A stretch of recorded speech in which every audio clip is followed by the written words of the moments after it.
Hello, sir. How are you doing today? Not too bad. How are you doing? Doing great, doing great. It's a pleasure to have you in our podcast booth. Likewise. Before you jump in, a small intro about you and what you do in the industry. Yeah, absolutely. So I'm Devmin Jayawardena. So I'm the manager data science in Grant Thornton STAX. We are a strategy consulting advisory firm, specifically for private equity and investment banking sort of setup. So most of my work is actually around helping people, helping private equities to figure out their investment thesis, to make sure the commercial due diligence that they do, basically trying to figure out the company that they're trying to buy, is it a worthy investment? That's basically the idea. So I help them try to get to that decision.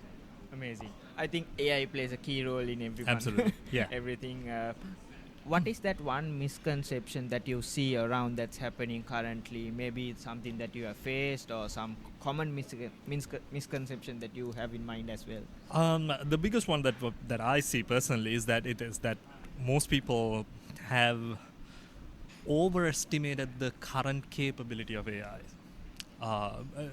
In a way, to a level that most people think, I now have access to ChatGPT, so if I ask a question, it'll give me anything, and that what you got is the ultimate truth that's out there, which is going to be a real harm, especially in a context like us, right, where a $1 million investments are being made on on the data that you collect, right, and the information that you gather, and if your source of information is a question to ChatGPT, there's a lot of problems around it, right? So I think that's one of the biggest things that I see happening.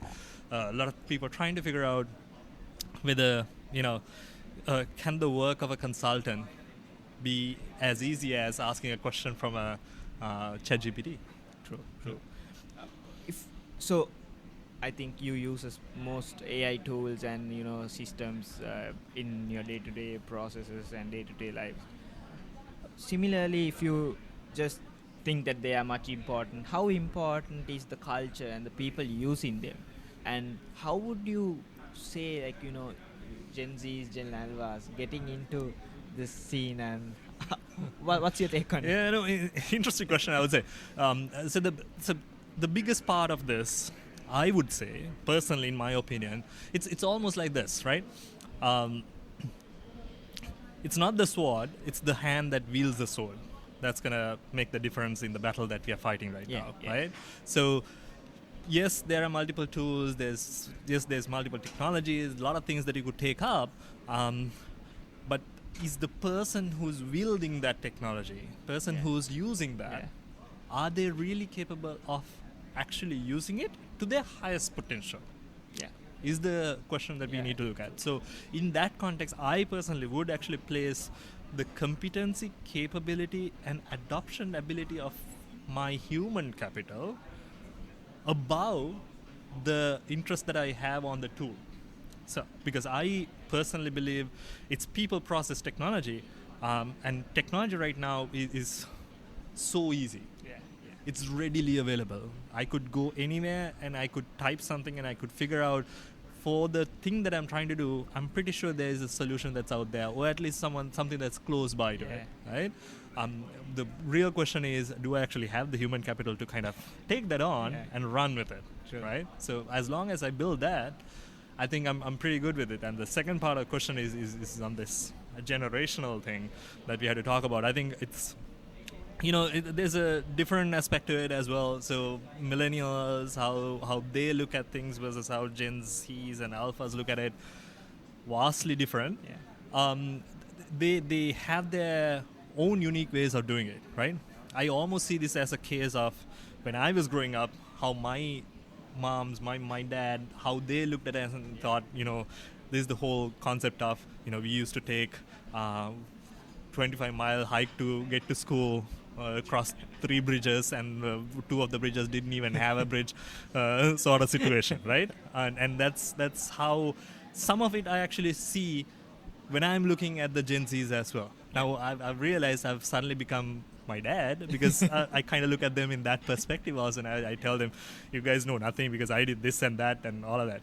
But there's also a unique perspective that they bring because they've gotten exposed to a certain different mechanism, and I think there's a learning curve for both parties. Yeah. There's definitely something for me to take out of them because they now have a different, unique way of looking at something that I never had. Yeah.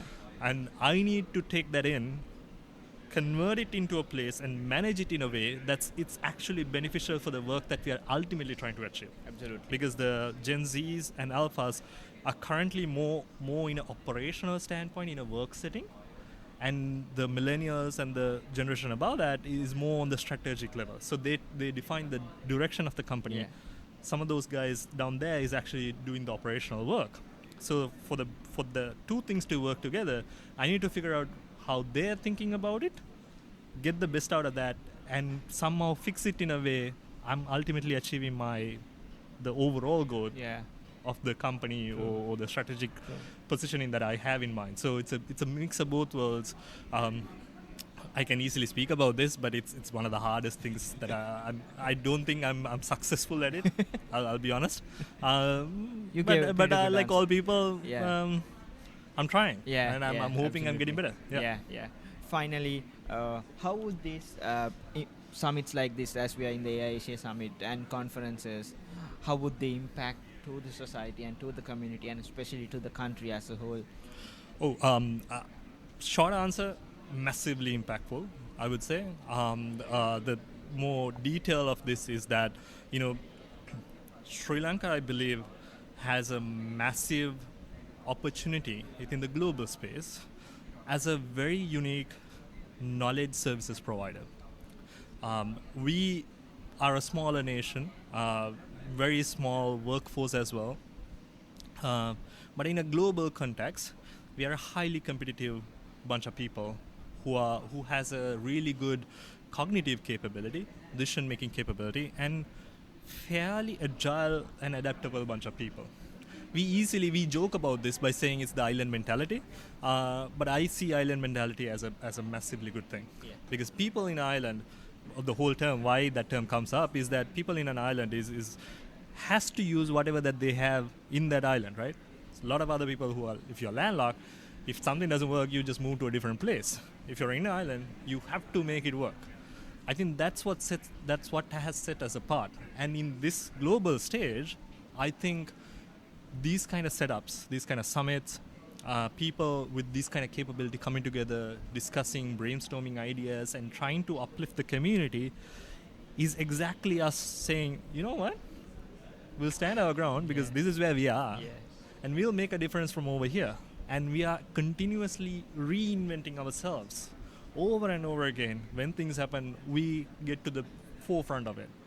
And I think that plays a massive difference with all of the other nations or all of the other people who are also trying to provide this knowledge services business. Specifically, some of the questions that I get is, how do you think you're competing with India right now? I would almost say I am not actually competing with India. Yeah. India's value proposition versus my value proposition are completely two different things. We are almost in harmony rather than in competition. Yeah. True. Right? True. How they bring in things, they have a massive workforce that they can bring in. They play with volume, we play with value. There's a whole different thing that works with this. So I think these kind of summits, these kind of sessions, if a lot of people can be part of these things, listen to some of those excellent people that has done a lot of work, get ideas, network, try and create something. I think these things need to continuously happen forward. Yeah. Thank you so much, Devmin, for coming by, and I wish you all the best. Thank you so much. All right.